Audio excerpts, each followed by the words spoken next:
Hi అండి, welcome to my channel Shravani spicy kitchen. నేను మీ శ్రావణి. ఎలా ఉన్నారు అందరూ? నేనైతే చాలా చాలా బాగున్నాను. మీరు కూడా బాగుండాలని కోరుకుంటున్నాను. ఇవాళ అయితే నేను పచ్చి మామిడికాయతో తొక్కు ఎలా చేసుకోవాలో చూపించేస్తాను. ఇదైతే చాలా యమ్మీగా అయితే ఉంటుంది. తప్పకుండా అయితే ట్రై చేయండి. లేట్ చేయకుండా అయితే ప్రాసెస్లోకి అయితే వెళ్ళిపోదాం.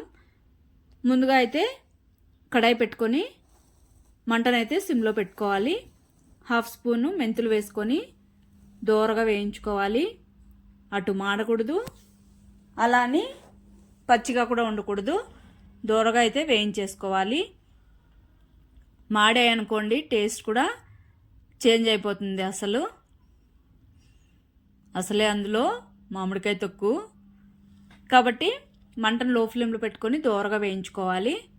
కాస్త వేగిన తర్వాత 1 స్పూన్ దాకా జీలకర్ర వేసుకొని అది కూడా కాస్త ఫ్రై అయ్యాక 1/2 స్పూన్ దాకా ఆవాలు వేసుకొని ఈ విధంగా చిట్పట్లాడేంత వరకు ఫ్రై అయ్యాక తీసి ప్లేట్లో పక్కన పెట్టేసుకోవాలి.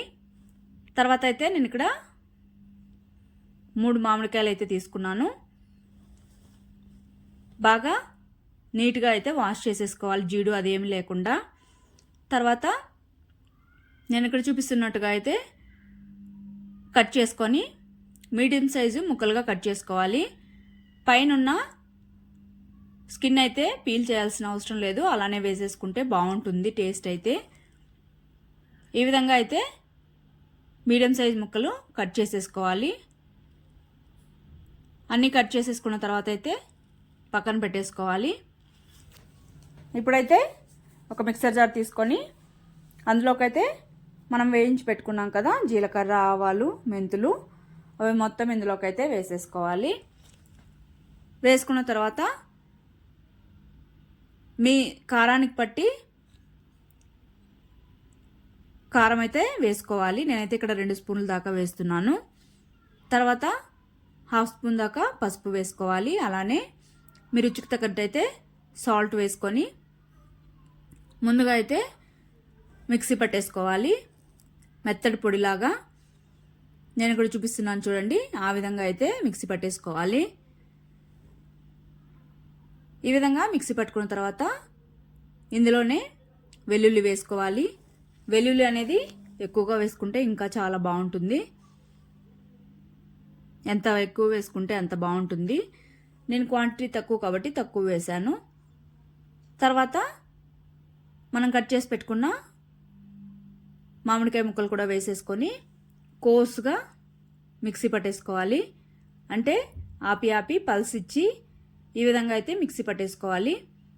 అచ్చంగా రోట్లో దంచుకుంటే ఎలా ఉంటుందో అలా ఉంటుందన్నమాట ఈ విధంగా చేయడం వల్ల. ఈ విధంగా కచ్చపచ్చగా మిక్సీ పట్టేసుకున్నాక పక్కన పెట్టేసుకోవాలి. తర్వాత అయితే దీనికైతే పోపు పెట్టేసుకోవాలి. కడాయి పెట్టుకొని ఆయిల్ వేసుకోవాలి. తర్వాత ఇందులోనే జీలకర్ర వేసుకోవాలి. అలానే ఆవాలు, కరివేపాకు వేసుకొని చిటపట్లాడాక 1 స్పూన్ దాకా మినపప్పు, అలానే శనగపప్పు కూడా వేసుకోవాలి. ఈ పోపులో శనగపప్పు, మినపప్పు వేయడం వల్ల మధ్య మధ్యలో మనం అన్నంలో కలుపుకొని తినేటప్పుడు కరకరలాడుతూ భలేగా ఉంటాయి. అలానే ఎండుమిర్చి కూడా వేసేసుకొని మంచిగా దోరగా వేగాలి. ఇవి అయితే పోపు అనేది. ఇందులో ఇంకా కావాలంటే మీరు వెల్లుల్లి కూడా వేసుకోవచ్చు, నేనైతే వేయట్లేదు. ఈ విధంగా పోపు అయితే వేగిన తర్వాత ఇందులోకైతే మనం మిక్సీ పట్టి పెట్టుకున్న తొక్కునైతే వేసేసుకోవాలి. వేసేసుకున్నాక మరీ ఎక్కువ కుక్ అవ్వాల్సిన పని లేదు. పోపులో మొత్తం ఈ తొక్కు మిక్స్ అయ్యేలాగా మంటను సిమ్లో పెట్టుకొని ఈ విధంగా అయితే మిక్స్ చేసేసుకుంటే సరిపోతుంది. ప్రాసెస్ కూడా చాలా సింపుల్గా అయిపోతుంది, టేస్టీగా కూడా ఉంటుంది. అయినా మామిడికాయతో ఏ రెసిపీ చేసినా వద్దు అనేవాళ్ళే ఉండరు అనుకుంటాను మోస్ట్లీ. అయితే నాకైతే చూస్తుంటే ఇదైతే నోట్లో నీళ్ళు వచ్చేస్తున్నాయి, అంత బాగుంటుంది టేస్ట్ అయితే మాత్రం. చాలా ఈజీగా కూడా అయిపోతుంది ప్రాసెస్. తర్వాత అయితే సర్వింగ్ బౌల్లోకి అయితే సర్వ్ చేసేసుకొని వేడి అన్నంలో ఈ తొక్కు కొద్దిగా వేసుకొని అందులోనే కొద్దిగా నెయ్యి వేసుకొని కలుపుకొని తింటే మాత్రం ఏ నాన్ వెజ్ సాటి రాదు, అంత టేస్టీగా అయితే ఉంటుంది. ఇదైతే మీరు కూడా అయితే తప్పకుండా ట్రై చేయండి. ట్రై చేశాక మీకు ఎలా వచ్చిందో కమెంట్ చేయండి. ఒకవేళ ఆల్రెడీ మీకు తెలుసుంటే కూడా కమెంట్ చేయండి. Okay, bye.